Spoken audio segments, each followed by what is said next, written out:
They called him the Baron Butcher of Chicago, a ruthless syndicate boss who could never produce an heir, rendering him entirely unmarriageable in the traditional underworld.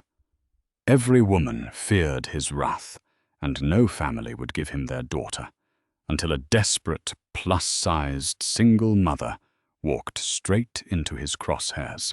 Vincent Calvetti sat at the head of the heavy mahogany table in the back room of the Bella Notte social club on Belmont Avenue.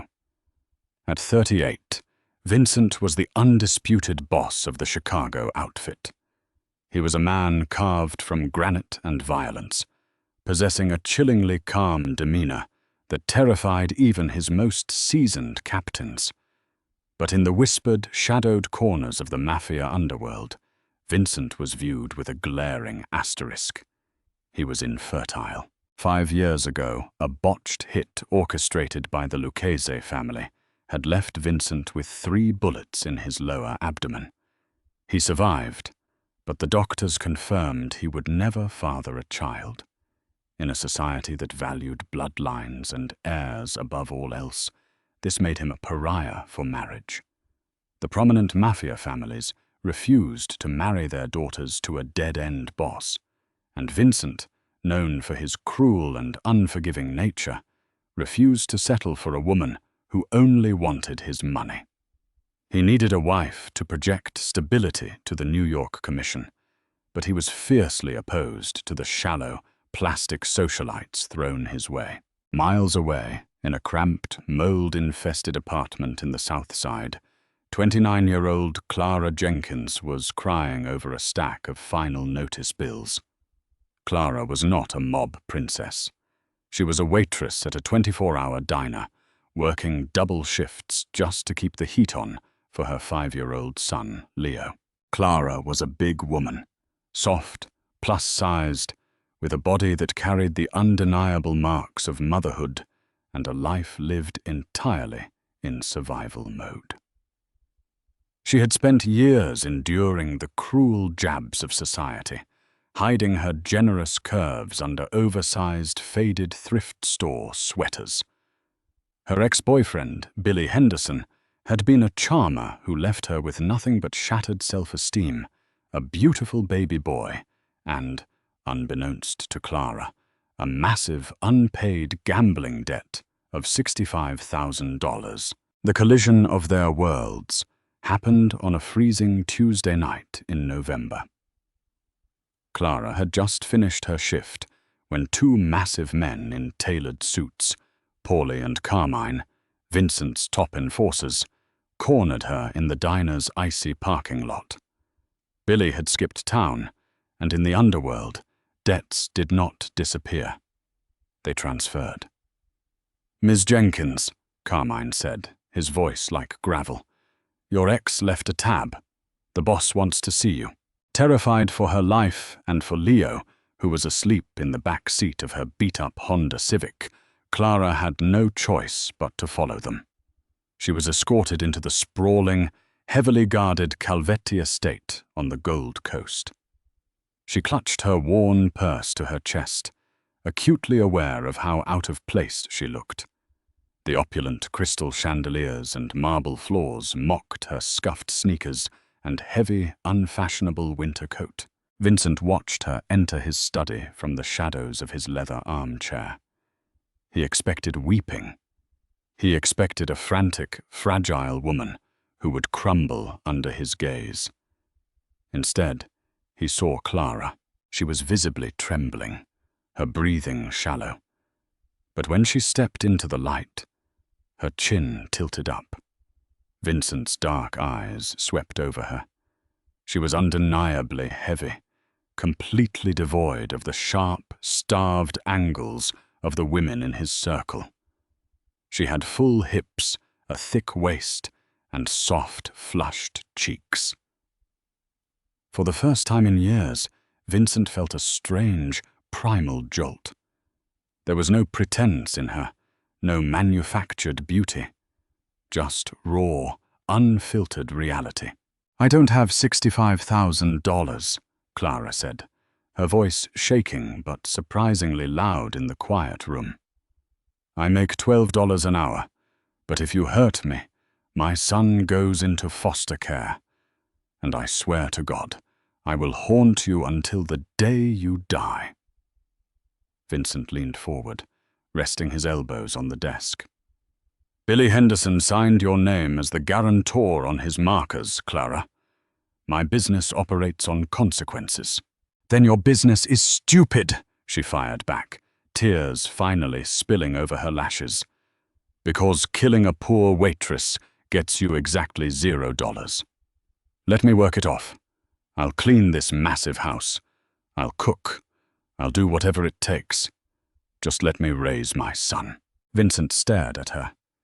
The New York Commission was breathing down his neck, demanding he show a stable family image at the upcoming holiday syndicate gathering to prove he wasn't becoming an unhinged, rogue operator. He needed a wife. He needed a child to pose as his adopted heir. "You won't clean," Vincent said softly, standing up and walking around the desk. He towered over her, smelling of expensive cologne and danger. "You're going to marry me," Clara gasped, taking a step back, her back hitting the heavy oak doors. "What?" "A contract," Vincent clarified, his tone strictly business, though his eyes lingered on the soft swell of her breasts under her cheap sweater. "You marry me. You move in here with your son. You act as my devoted wife in public. In exchange, your debt is erased. Your son gets the best private schools in Chicago, and you will never worry about a heating bill again. 2 years, then you walk away a millionaire." Clara looked at the ruthless, scarred man before her. He was terrifyingly handsome, but the rumors she'd heard in the diner painted him as a monster. Yet the thought of Leo going hungry, or worse, being taken away by child services because she was killed over Billy's debt, left her with no choice. "I won't let you hurt my son," she whispered. "I protect what is mine," Vincent replied, his voice a low rumble. "Do we have a deal?" Slowly, Clara nodded. The wedding was a swift, quiet affair in a private judge's chamber, followed by Clara and Leo's immediate relocation to the Calvetti mansion. For Clara, the transition was jarring. She went from a drafty, one-bedroom apartment to a sprawling estate teeming with silent guards and luxury. Her new wardrobe, ordered by Vincent's assistants, consisted of high-end designer clothes tailored specifically for her plus-sized figure.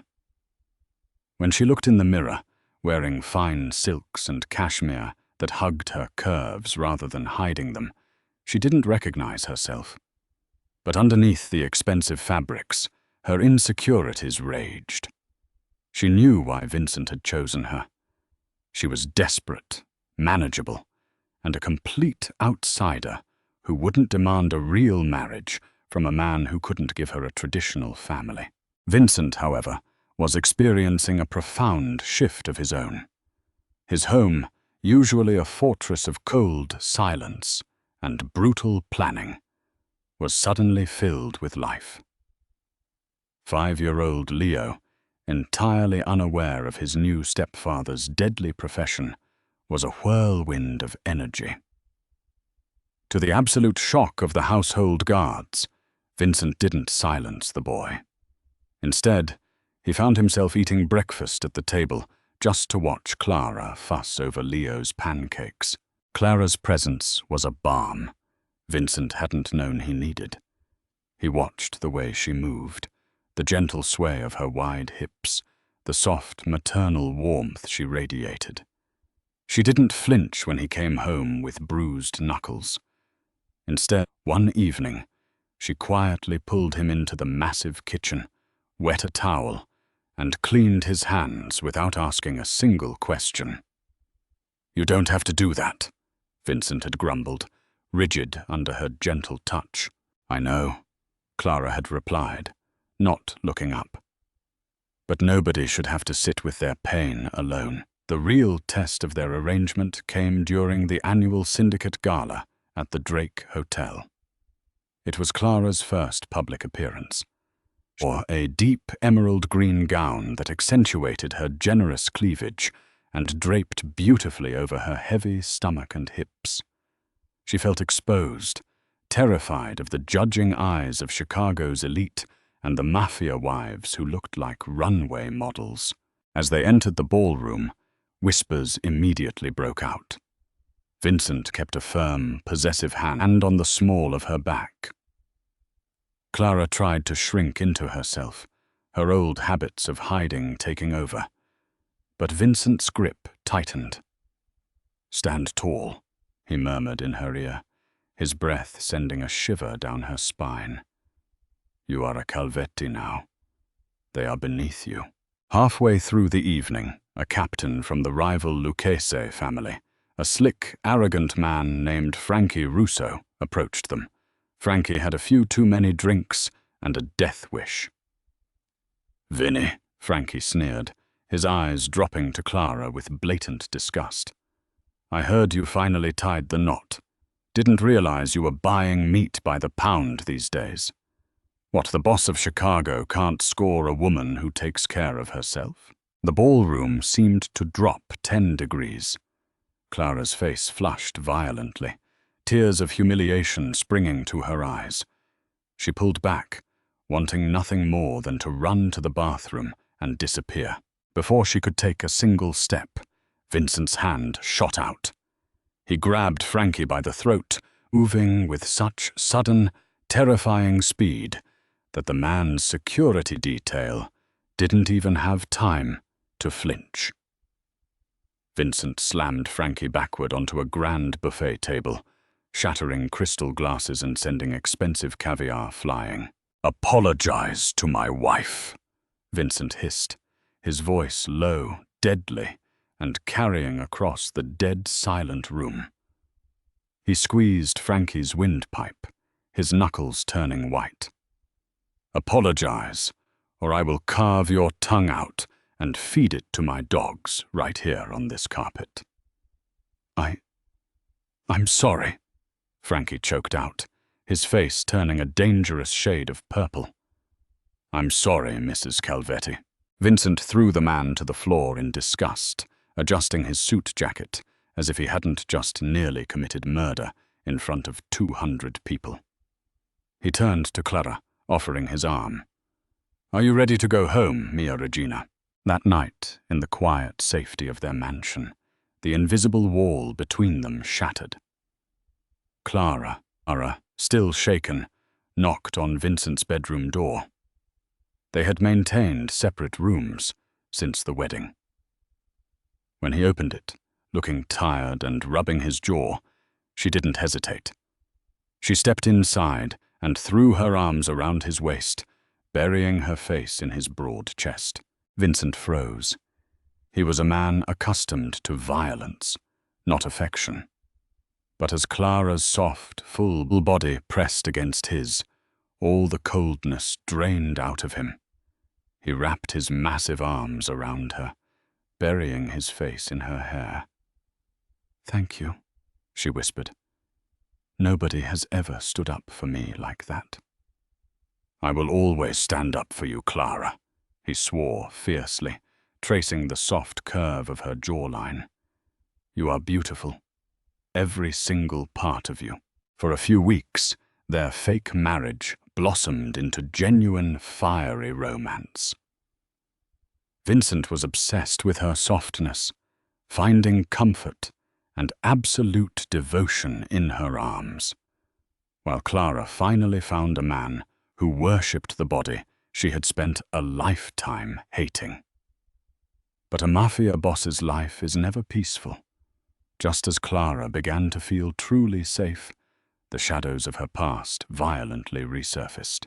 It was a Tuesday afternoon. Clara was picking Leo up from his exclusive private school in Lincoln Park, escorted by a single guard. As she helped Leo into the SUV, a black van screeched to a halt, blocking them in. Before her guard could draw his weapon, he was struck in the back of the head. The van doors slid open, and a man stepped out. Clara's blood ran completely cold. It was Billy Henderson, her deadbeat ex. But he wasn't looking like a degenerate gambler anymore. I was wearing an expensive suit, a cruel smile twisting his face, and standing right next to Albert Lucchese, the very man who had ordered the hit on Vincent years ago. "Hello, Clara," Billy grinned, his eyes shifting to little Leo. "Looks like my son is moving up in the world. Time for a family reunion." The heavy steel doors of the abandoned meat-packing facility in Cicero slammed shut, echoing like a gunshot through the frigid, cavernous space. Clara was thrown roughly onto the concrete floor, her knees scraping harshly against the gravel. She immediately curled her large frame around Leo, shielding his small body from the damp chill and the terrifying men surrounding them. "Keep your hands off him!" Clara screamed, her maternal instincts completely overriding her fear. She glared up at Billy Henderson, who was casually adjusting the cuffs of a cheap knockoff designer suit. "Always so dramatic, Clara," Billy sneered, lighting a cigarette and tossing the match onto the wet floor. "You always were too loud, too big, too much of a headache. But I gotta say, you finally paid off. Turns out, your new husband has a lot of enemies who are willing to pay top dollar to find his weak spot." From the shadows, Albert Lucchese emerged. He was an older man, leaning heavily on a silver-tipped cane, his face mapped with the scars of a lifetime in the Mafia. He looked at Clara with an expression of pure, unadulterated disdain. "So this is the sow Calvetti took to his bed," Albert mocked, his voice a raspy wheeze. "The great, ruthless Vincent Calvetti, the Baron Butcher, playing house with another man's discarded trash. The New York Commission is going to laugh him out of the syndicate when they find out his so-called heir is just a street rat he bought to save face." Clara's heart pounded against her ribs. She realized then that this wasn't just about ransom. It was a calculated political assassination. In the brutal hierarchy of the Italian-American Mafia, a boss without a legitimate bloodline was considered a temporary placeholder. Vincent had used his marriage to project the image of a growing dynasty, but Albert intended to parade Billy in front of the New York bosses, led by the formidable Richard Costello, to prove that Vincent's dynasty was a complete fabrication. "You don't know my husband," Clara said, her voice dropping to a low, steady timbre that surprised even her. "He won't negotiate with you. He'll bury you." "We'll see about that," Albert chuckled dryly. He gestured to one of his heavily armed thugs. "Call Calvetti. Put it on speaker." 10 miles away, the Calvetti estate had transformed into a war room. Vincent stood over his mahogany desk, his face a mask of terrifying, murderous calm. Carmine and his tactical lieutenant, Samuel Rossi, were tracking street cameras and mobilizing an army of hitmen. When the burner phone on Vincent's desk rang, the room went dead silent. Vincent picked it up. "Speak." "Vinny," Albert Lucchese's gravelly voice filled the room. "I have your lovely wife and the boy. You know, for a man who claims Chicago, you left your backyard wide open. I want the Southside shipping ports signed over to my family by midnight, and I want you to step down as the head of the Commission's Midwest operations. If you don't, I let Billy here blow his kid's brains out, and I send your fat wife back to you in pieces." A heavy silence stretched across the line. Vincent didn't shout. He didn't curse.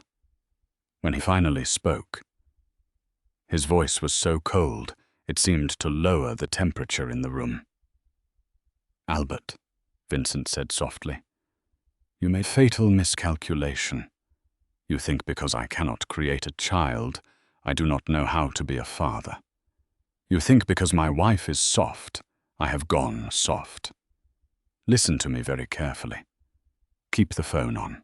Before Albert could respond, the sound of a massive explosion shattered the line. Over the speaker, Albert heard the frantic screams of his own men in the background. What the hell was that? Albert barked. That, Vincent replied coldly, was your safe house on Lake Shore Drive. Your brother was inside. You have 30 seconds to tell me where my family is, or your son's townhouse in Naperville is next.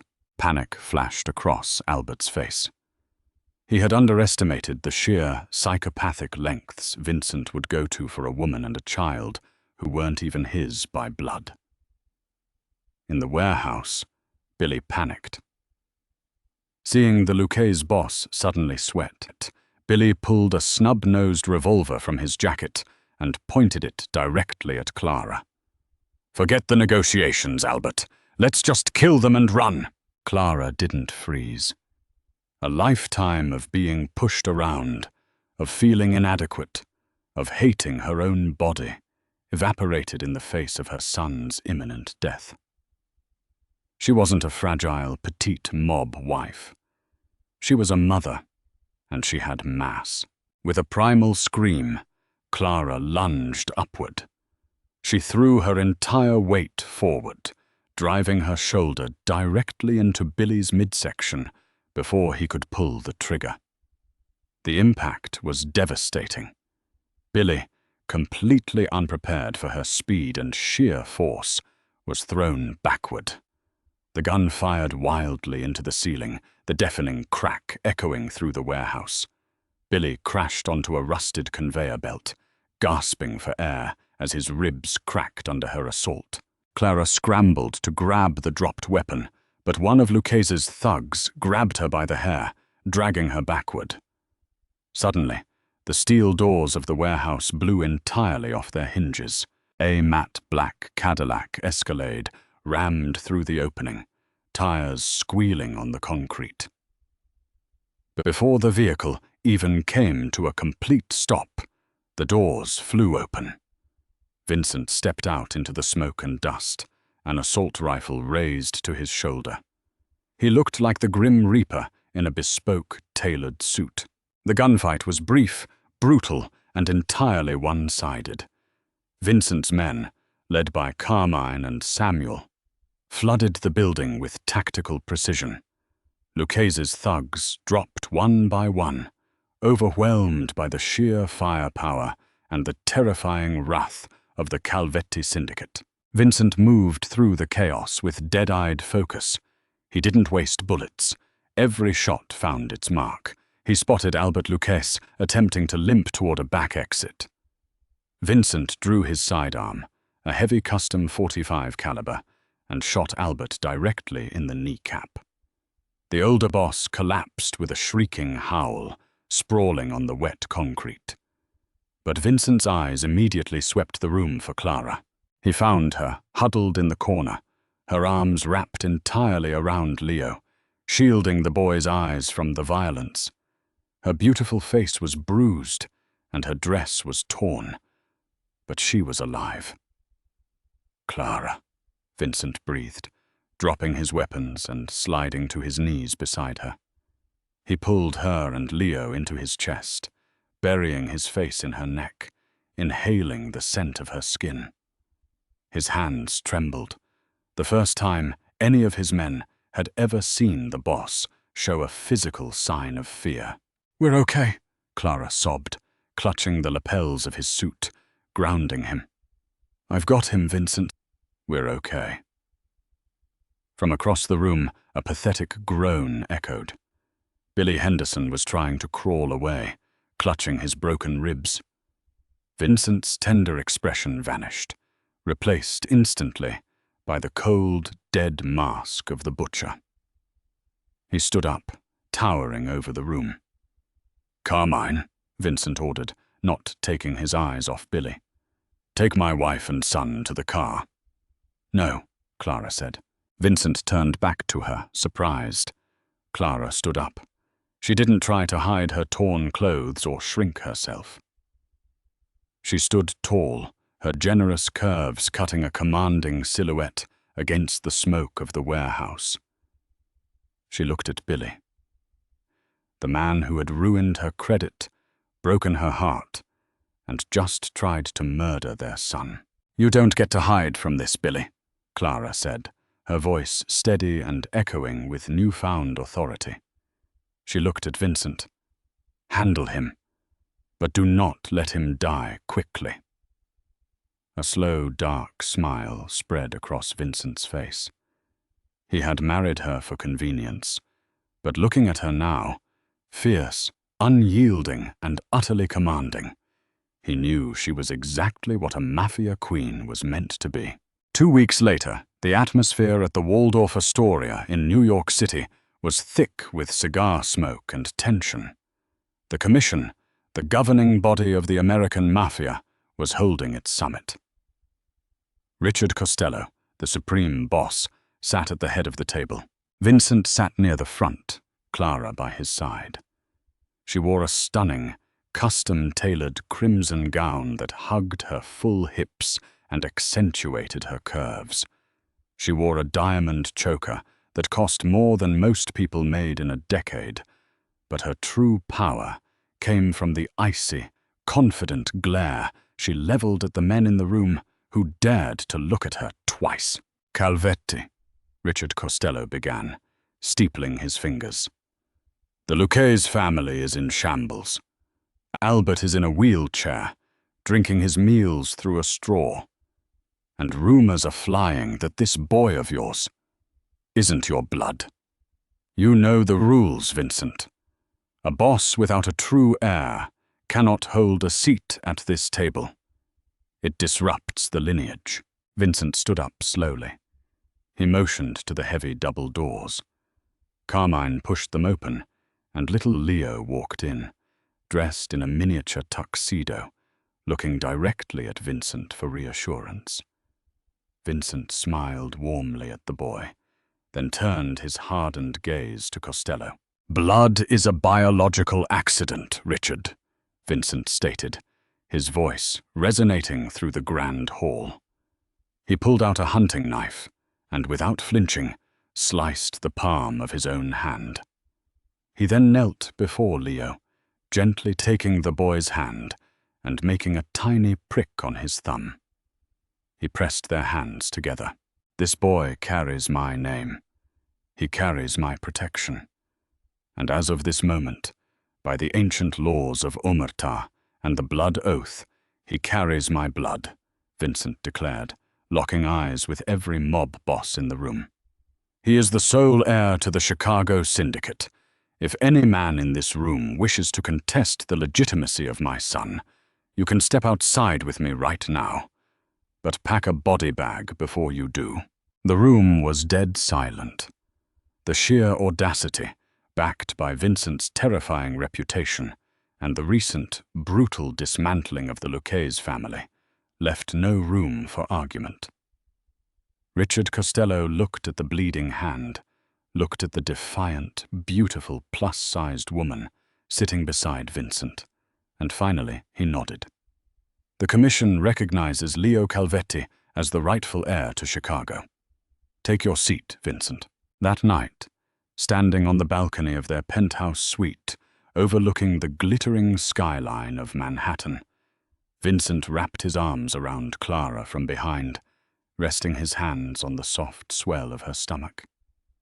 "You terrified half the Commission today," Vincent murmured into her ear, pressing a kiss to her temple. They expected a meek, broken woman. Instead, they met the Queen of Chicago. Clara leaned back into his solid chest, a profound sense of peace settling over her. For years, she had been told she was too big, too poor, and entirely unlovable. But in the arms of the most dangerous man in the city, she had finally found a place where she was perfect. "I guess they didn't realize," Clara smiled, resting her hands over his, that when you have nothing left to lose, you learn how to fight like a boss. Vincent turned her around in his arms, his dark eyes filled with absolute adoration and a fierce, burning love. "You are my life, Clara, my wife, my family, forever." As he kissed her under the city lights, the shadows of their pasts completely faded away, replaced by